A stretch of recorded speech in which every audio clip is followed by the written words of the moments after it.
मंत्री गुलाबराव पाटलांनी जितेंद्र आव्हाड आणि संजय राऊत या दोघांवर निशाणा साधलेला आहे। निवडणुकीच्या मुद्द्यावर आव्हाडांनी ट्विट करत महाराष्ट्रात भाजप एकटीच लढेल आणि ज्यांना भाजपसोबत निवडणूक लढवायची आहे त्यांनी कमळावर निवडणूक लढवावी असं भाजप आणि आरएसएसच्या बैठकीमध्ये ठरल्याचं ट्विट आव्हाडांनी केलेलं होतं।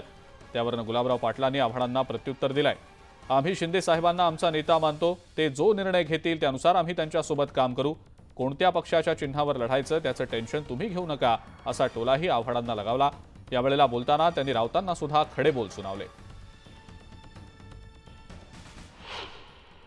हे बघा, आता आम्ही जे आहे ते एकनाथ शिंदेंच्या भरोशावर आहोत आणि ते सांगतील त्या पद्धतीने काम करू।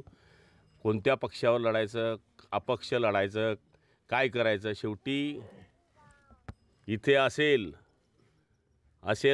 मनाच्या देवाच्या मनी तर घरी चालून येतं ते, त्यामुळे ते टेन्शन घेऊ नका आपण, ठीक आहे।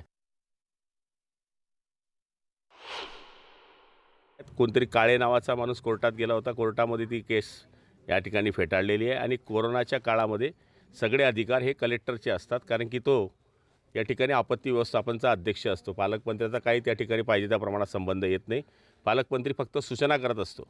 त्यामुळे निश्चितपणाने आपसामध्ये भानगड लावण्याचं काम हे करतायत। राऊतांनी पहिले राहिलेले जे 16 आमदार आहेत ते सांभाळावे।